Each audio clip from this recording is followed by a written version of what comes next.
The place where I used to work was an escape room, a small theme park converted to look like an abandoned hospital. It featured a series of horror-themed rooms where you had to find hidden clues and escape before time ran out. This attraction garnered 5 stars for horror and fun. One of our most popular escape rooms was called the surgery room. It was said to induce extreme terror. The escape rooms, filled with Hollywood-style gore props, had walls and floors splattered with realistic bloodstains, creating a haunting atmosphere in this hospital-themed attraction. Many players were so unnerved that they gave up almost immediately. This is a sealed surgery room within our abandoned hospital. Once the 60-minute countdown begins, you may enter and enjoy the game. After giving instructions to a young couple and returning to the CCTV control room next to the counter, I noticed something peculiar. Unlike most players, this couple didn't seem the least bit scared. They stood close together, showing no interest in finding clues or playing the game. It looked like they were simply here for a date. Determined to stir some excitement, my workmate and I decided to use some spooky sound effects. Escape room staff often employ sound effects to induce fear in players and make it more fun. We added some to heighten the suspense, but the couple's reaction on the CCTV was unusual. They were petrified. The woman covered her ears and crouched in a corner, while the man shone a flashlight around nervously. Alarmed by their intense fear, we turned off the sound effects immediately. Just as we were observing what seemed to be an overreaction, the phone rang, a dedicated line exclusively to communicate with the players. They complained that someone had been knocking on the door loudly and making creepy laughs, which terrified them. But the sound effects had been turned off a while ago. The couple, too frightened to continue, begged us to let them out. The game ended abruptly, and the terrified pair left our attraction in haste. Puzzled, I thought. They were quite peculiar players. A few minutes later, I went into the room to tidy up the scattered props and check things out. I heard no knocking noises, and the sound effects equipment was functioning normally. Yet, this bizarre incident was only the beginning. A few nights later, around 8 p.m., 2 young men arrived as the last players for the game. They quickly escaped from the first room, successfully completed the first mission in the operating room, and swiftly passed through the second and third rooms as well. They seemed set to break the record. They only had the last task remaining. However, in the final room, the research lab, the 2 started behaving strangely. One of them pressed himself against the wall, while the other waved his flashlight around nervously. Then, both seemed to struggle in front of the 6-foot-high metal cabinet containing the final clue. Watching them on the CCTV screen, a shiver ran down my spine as I recalled the odd behavior of a couple a few days ago in this very room.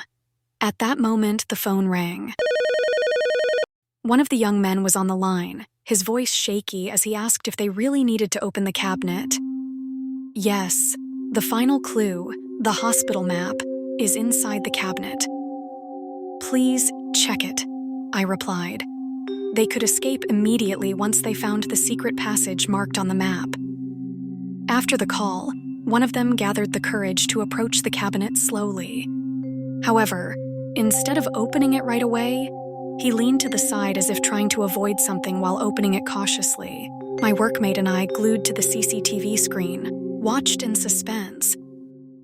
As the young men opened the cabinet, they suddenly jumped back in horror, tripping and falling over themselves. I thought they were going to break the record, but they gave up on escaping and asked us to let them out. As they came towards us at the counter to check out, their conversation struck me as strange. What was that long-haired woman in the cabinet all about? I thought it was a ghost for real. They then turned to me and asked, That thing in the cabinet, it wasn't a mannequin, was it? It was one of your staff members, right? The acting was superb. It really scared us.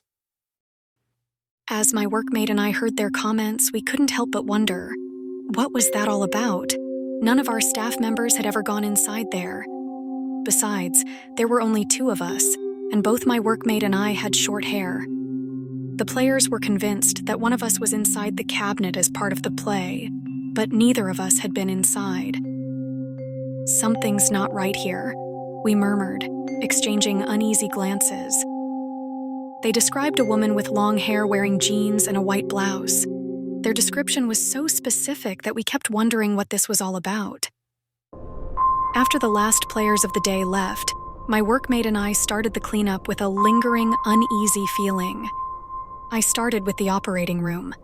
Behind the red-stained curtain, the silhouette of someone appeared flickering. I cautiously approached and pulled the curtain aside, but there was no one there. With a sigh of relief, I tried to shake off the eerie feeling, attributing it to the player's strange behavior earlier.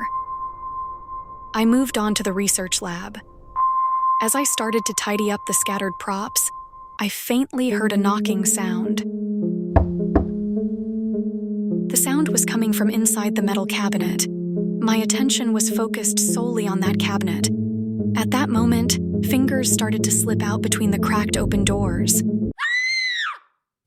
I screamed and tried to run out of the laboratory, but the door wouldn't open, as if it was locked. The only way out was through a hidden narrow passage leading to the final exit. I began rushing into the passage in panic. About halfway through, I saw her. At the end of the passage, there was a woman with long hair, wearing jeans and a white blouse. The very woman the players had described. In terror, I stepped back, but the figure that had been in front of me was now behind me. I crawled toward the end of the passage. It seemed forever, but finally, I got out and ran down the hallway at full speed, reaching for the doorknob. I kept turning the doorknob, but it just wouldn't open. And there she was again, the woman with long hair. She was standing at the end of the hallway from where I had just come out. Finally, the door burst open and I bolted out of the room, my heart pounding like a drum. My workmate, who had come to dispose of trash, found me sweating profusely as I rushed out in a daze. Upon hearing my account, she went in to check the room but found nothing. Seeing my frustration, my workmate suggested we review the CCTV footage together. What was captured was truly unbelievable. On the CCTV screen, I saw myself startled at nothing, or jumping in surprise after checking a secret passage. My workmate looked as confused as I was.